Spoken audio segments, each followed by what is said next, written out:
ಶುಭೋದಯ, ನಮಸ್ಕಾರ. Welcome to YoYo Kannada.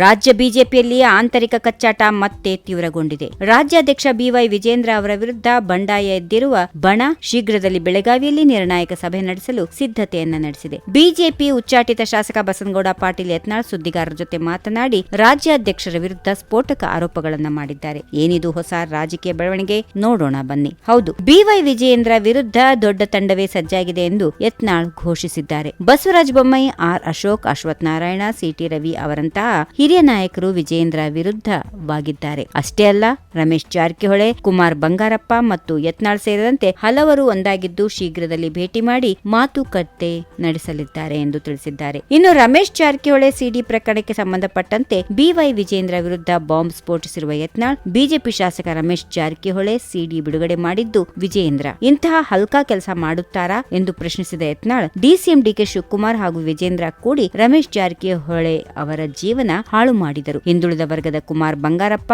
ಪರಿಶಿಷ್ಟ ಜಾತಿಯ ಅರವಿಂದ್ ಲಿಂಬಾವಳಿ ಹಾಗೂ ವಾಲ್ಮೀಕಿ ಜನಾಂಗದ ರಮೇಶ್ ಜಾರಕಿಹೊಳಿ ಅವರಿಗೂ ಅಸಮಾಧಾನ ಇದೆ. ಆದರೆ ಯತ್ನಾಳ್ನಿಂದ ತನ್ನ ಮಗನಿಗೆ ಕುತ್ತು ಬರಬಹುದು ಎಂದು ಯಡಿಯೂರಪ್ಪ ನನ್ನನ್ನ ಪಕ್ಷದಿಂದ ಹೊರಹಾಕಿಸಿದ್ದಾರೆ ಎಂದು ಕಿಡಿಕಾರಿದ್ದಾರೆ. ಹೀಗಾಗಿ ತಾವು ನಡೆಸಲಿರುವ ಬಂಡಾಯದ ಬಣದ ಸಭೆಯ ಬಗ್ಗೆಯೂ ಮಾಹಿತಿ ನೀಡಿದ ಯತ್ನಾಳ್, ಮುಂದಿನ ಒಂದು ವಾರದಲ್ಲಿ ಬೆಳಗಾವಿಯಲ್ಲಿ ನಾವೆಲ್ಲರೂ ಮತ್ತೆ ಸೇರಲಿದ್ದೇವೆ. ಈ ಬಾರಿ ಎಲ್ಲರ ಕಣ್ಣಿಗೆ ಕಾಣುವಂತೆ ಸೇರುತ್ತೇವೆ. ನಮಗೆ ಯಾವುದೇ ಭಯ ಇಲ್ಲ ಎಂದು ಘೋಷಿಸಿದ್ದಾರೆ. ಇತ್ತೀಚಿನ ಲೋಕಸಭಾ ಚುನಾವಣೆಯಲ್ಲಿ ಬಿಜೆಪಿಯ ಹಿನ್ನಡೆಗೂ ವಿಜೇಂದ್ರ ಅವರೇ ಕಾರಣ ಎಂದು ಯತ್ನಾಳ್ ಗಂಭೀರ ಆರೋಪ ಮಾಡಿದ್ದಾರೆ. ಕಳೆದ ಲೋಕಸಭಾ ಚುನಾವಣೆಯಲ್ಲಿ 10 ಮತಕ್ಷೇತ್ರಗಳಲ್ಲಿ ವಿಜೇಂದ್ರ ಒಳ ಒಪ್ಪಂದದಿಂದ ಬಿಜೆಪಿಗೆ ಹಿನ್ನಡೆಯಾಗಿದೆ. ಕೊಪ್ಪಳ ಮತ್ತು ಬೀದರ್ನಲ್ಲಿ ಬಿಜೆಪಿ ಸೋಲಿಗೆ ಅವರ ಚೇಲಾಗಳೇ ಕಾರಣ.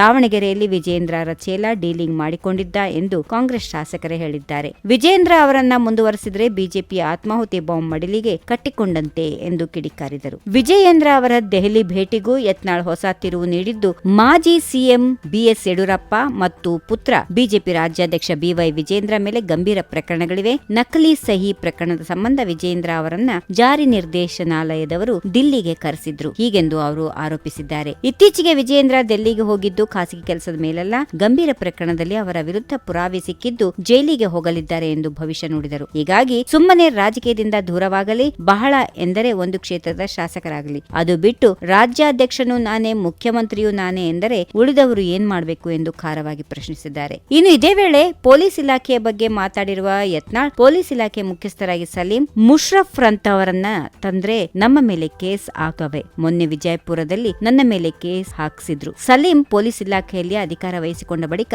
ಯತ್ನಾಳ್ ಮೇಲೆ ಎಷ್ಟು ಕೇಸ್ ಆಗಿವೆ ಎಂದು ಮಾಹಿತಿ ಪಡೆದಿದ್ದಾರಂತೆ. ರಾಜ್ಯದಲ್ಲಿ ಸೂಲಿಬೆಲೆ, ಪ್ರತಾಪ್ ಸಿಂಹ, ಮುತಾಲಿಕ್ ಟಾರ್ಗೆಟ್ ಆಗಿದ್ದಾರೆ ಎಂದು ದೂರಿದ್ರು. ಆರ್ಎಸ್ಎಸ್ ನ ನಾಯಕ ದತ್ತಾತ್ರೇಯ ಹೊಸಬಾಳೆ ಇವರು ಸಂವಿಧಾನದ ಕುರಿತು ಹೇಳಿಕೆಯನ್ನು ಸಮರ್ಥಿಸಿಕೊಂಡ ಯತ್ನಾಳ್, ದತ್ತಾತ್ರೇಯ ಹೊಸಬಾಳೆ ಹೇಳಿದ್ದು ಸತ್ಯ, ನಾವು ಅವರ ಬೆಂಬಲಕ್ಕೆ ಇದ್ದೇವೆ. ಡಾಕ್ಟರ್ ಅಂಬೇಡ್ಕರ್ ಬರೆದದ್ದನ್ನ 100 ಸಲ ಕಾಂಗ್ರೆಸ್ ತಿದ್ದಿದೆ. ಅಂಬೇಡ್ಕರ್ ಅವರಿಗೆ ಕಾಂಗ್ರೆಸ್ ಅಪಮಾನ ಮಾಡಿದೆ, ಹೆಚ್ಚು ಅಪಮಾನ ಮಾಡಿದ್ದೇ ಕಾಂಗ್ರೆಸ್. ಮೂಲ ಸಂವಿಧಾನದಲ್ಲಿ ಅಂಬೇಡ್ಕರ್ ಬರೆದ ಮೂಲ ಬರಹಗಳೇ ಇರಬೇಕು ಎಂದಿದ್ದಾರೆ. ಒಟ್ಟಾರೆಯಾಗಿ ಬಸನಗೌಡ ಪಾಟೀಲ್ ಯತ್ನಾಳ್ ಅವರ ಹೇಳಿಕೆಗಳು ಕರ್ನಾಟಕ ಬಿಜೆಪಿಯಲ್ಲಿ ಮತ್ತೊಂದು ರಾಜಕೀಯ ಬಿರುಗಾಳಿಗೆ ಮುನ್ನಡೆ ಬರೆದಿವೆ. ರಾಜ್ಯಾಧ್ಯಕ್ಷರ ವಿರುದ್ಧವೇ ನೇರ ಆರೋಪ, ಆಂತರಿಕ ಭಿನ್ನಮತ ಮತ್ತು ಮುಂಬರುವ ಬೆಳಗಾವಿ ಸಭೆ ಇವೆಲ್ಲವೂ ರಾಜ್ಯ ಬಿಜೆಪಿಯ ಭವಿಷ್ಯವನ್ನ ಹೇಗೆ ರೂಪಿಸಲಿವೆ ಎಂಬುದನ್ನ ಕಾದು ನೋಡಬೇಕು. If you like this video, ಬೇಗ ಲೈಕ್ ಮಾಡಿ, ಕಾಮೆಂಟ್ ಮಾಡಿ, ಶೇರ್ ಮಾಡಿ ಹಾಗೂ ಯೋಯೋ ಟಿವಿ ಕನ್ನಡವನ್ನು ಸಬ್ಸ್ಕ್ರೈಬ್ ಮಾಡಿ.